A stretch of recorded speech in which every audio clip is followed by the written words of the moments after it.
Prochain arrêt, Binge Audio. Maintenant qu'on sait que Michel a un braquemar ça prend une dimension incroyable. Eh oh, Oui, pardon. Qui t'a parlé du braquemar de Michel Blanc? Connaissez-vous Wanda Maria Ribeiro Furtado Tavares de Vasconcelos? J'imagine que si c'est un bon coup... Ah c'est bon, que... parce qu'attendez, sexuellement intéressant, il y a quoi? Le braquemar? Oui. Tu es très loin de l'idée que se font les femmes de ce qui est sexuellement intéressant. D'accord. Derrière ce patronyme long comme un dimanche de fiançailles, il y a la chanteuse Lio. Par contre, Ouais. t'as pas la langue dans ta poche, mais il Ouais. faudrait t'en servir autrement. Tu D'accord. connais le clitoris? 3 petites lettres sur une immense femme.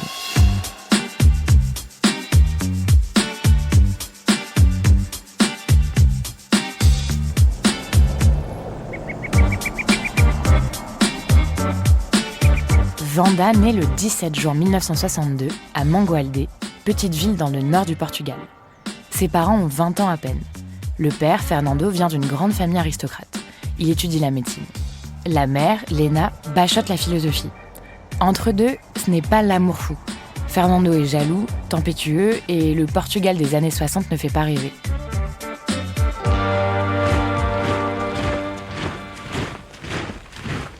Le dictateur Salazar mène des guerres meurtrières dans ses colonies en Afrique, la Guinée-Bissau, l'Angola, mais aussi le Mozambique. Là-bas, Fernando devient sergent et emmène sa famille. Nous sommes en 1964, Wanda a 2 ans et gazouille pendant que l'armée portugaise commet des atrocités. Sa mère, Lena, pendant ce temps-là, perd 15 kilos de tristesse. Pendant 6 mois, Lena n'a qu'une envie, fuir. Elle retourne donc au Portugal, avec Wanda dans ses bagages et un nouvel homme dans son cœur. Il s'appelle Alberto, il étudie le droit, mais dans le régime de Salazar, interdiction de divorcer. Le père Fernando intente un procès à Lena pour adultère. Hors de question qu'une femme bafoue son honneur. Wanda a 3 ans quand son père la kidnappe. Après des mois à se battre, Lena, la mère courage, récupère sa fille et quitte la dictature avec son amant Alberto. Direction Bruxelles.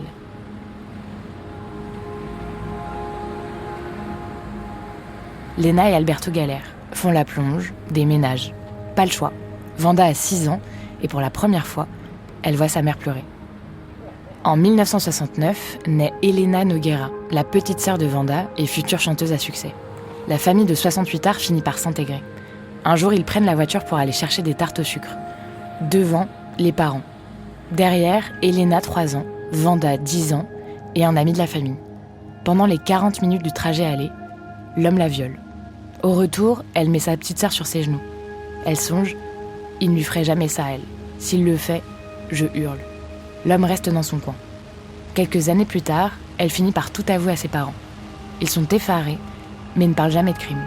Dans les années 70, le déni étouffe tout.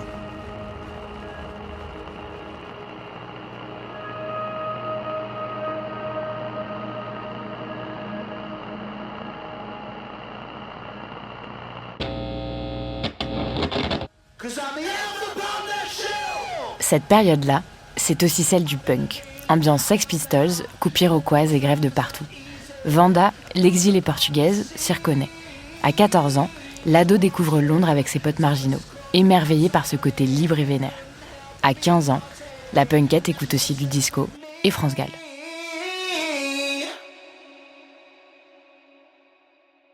En 1977, une rencontre bouleverse sa vie.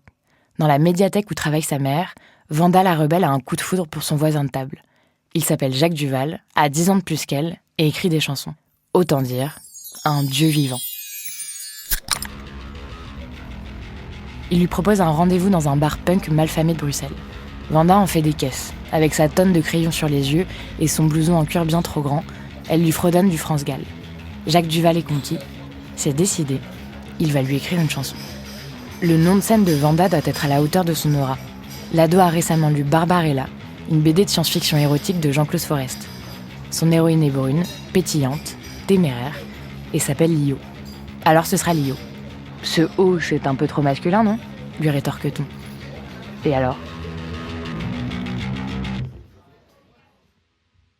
Maintenant, place à la chanson qui doit impulser la carrière de la Lolita. Pour les producteurs, ce n'est pas gagné, elle est trop novice. Mieux vaut reprendre un air connu, sinon ça ne marchera jamais. Pourquoi pas Peaches and Cream, morceau funk des Ikeets, le groupe d'Ike Turner. suggère l'un d'entre eux. Pas de problème, dit Jacques Duvall.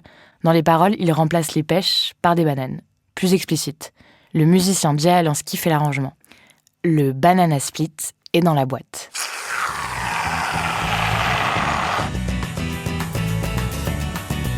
Sur le papier, la chanson évoque the dessert des années 80.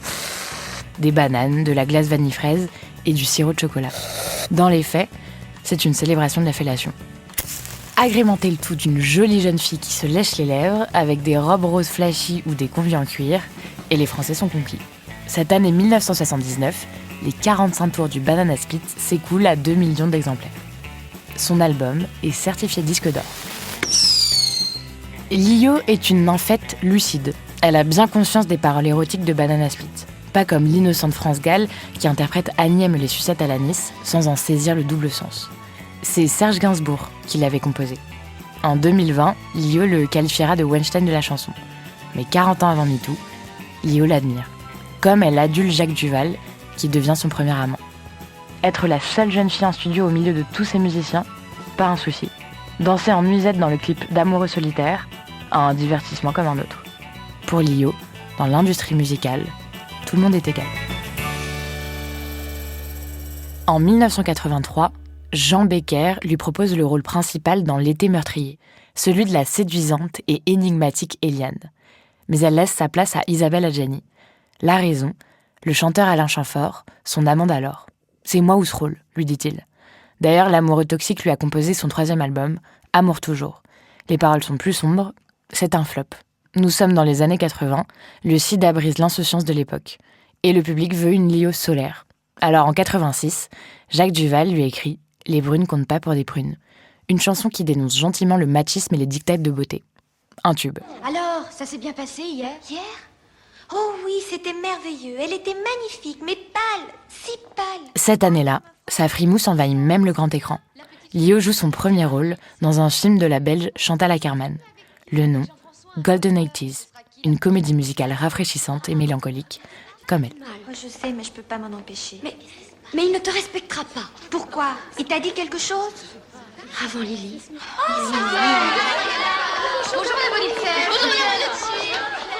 Lio est insolente et sensuelle, parle cru à la télé et pose nue pour le photographe Guy Bourdin. Elle n'hésite pas à se mettre à 4 pattes menottée sur un lit de fer. Mais tout bascule en août 87, quand Lio est invitée dans l'émission d'Antoine Decaune. Elle doit commenter le premier concert de Madonna en France. Et là, elle commet l'irréparable. Lio est enceinte de 8 mois. Du haut de ses 25 ans, elle ose avoir le ventre rond. Le présentateur de télé Patrick Poivre d'Arvor confie avoir eu envie de vomir face à un tel affront. Le lendemain, coup de fil de sa maison de disques. « Tu es foutu », lui dit-on en résumé. La prophétie se confirme. Lio ne refera plus de tubes. Pour l'industrie musicale, elle a perdu son charme de jeune première. Le public boude ses albums. Les maisons de disques se retirent des projets. Bref, ça ne prend plus. Elle fait bien un peu de cinéma. Tourne avec les plus grands, Jean-Paul Belmondo dans Itinéraire d'un enfant gâté, Jacques Dutronc ou Michel Blanc. Mais la jeune mère est occupée à autre chose. Fabriquer de l'humain, comme elle dit poétiquement. Les années 90 sont sous le signe de la maternité. Après Nubia en 86, qu'elle a eu avec l'homme d'affaires Michel Esteban, elle donne naissance à 4 autres enfants de pères différents. Igor en 93, Esmeralda en 95, les jumelles Garance et Léa en 99. Leur père fait vivre l'horreur à Lio. Il s'appelle Alexis Zad, un obscur chanteur de rock tombé aux oubliettes. Il lui casse le nez, les vertèbres, la viole.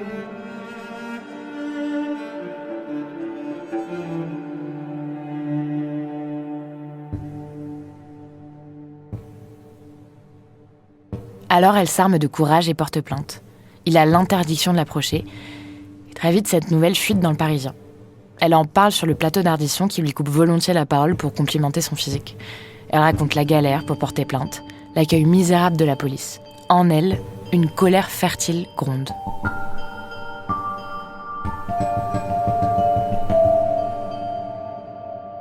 Au début des années 2000, Lio chante des poèmes de Jacques Prévert sans grand succès. En revanche, elle fait une rencontre magique, celle de la comédienne Marie Trintignant, qui a un succès monstre au cinéma et au théâtre.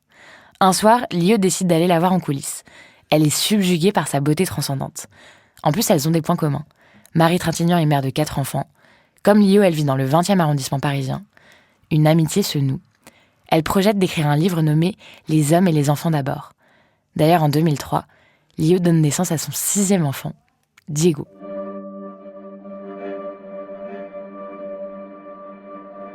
Juillet 2003, Marie Trintignant et Lio tournent un film sur l'autrice Colette à Vilnius, en Lituanie. Le 2 août, Marie Trintignant meurt sous les coups de son conjoint, Bertrand Cantat, le chanteur de Noir Désir. Le mot féminicide n'existe pas. Les médias parlent de crime passionnel, de dispute qui a dérapé, d'une Marie alcoolisée qui a poussé à bout son amant. Bref, un discours misogyne qui culpabilise la victime. Au milieu de tout ça, Lio est seule à défendre son amie perdue. En 2006, sur l'émission Tout le monde en parle, elle rencontre l'autrice Muriel Serre, qui sort un livre élogieux sur le chanteur, Bertrand Cantat ou Le chant des automates. Muriel Serre parle du geste hanté, d'un homme à la carrière foutue. Lio rappelle les faits, les 36 coups dans le visage de Marie Trintignant, l'inaction de Cantat pendant des heures avant d'enfin appeler les secours, les projets musicaux du chanteur en prison, des arguments implacables qui scotchent tout le monde, à commencer par Muriel Serre, qui annule la promotion de son livre.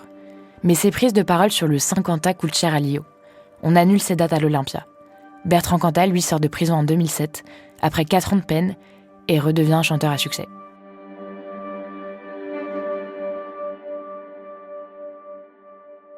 Dans ces années 2010, les fins de mois sont difficiles.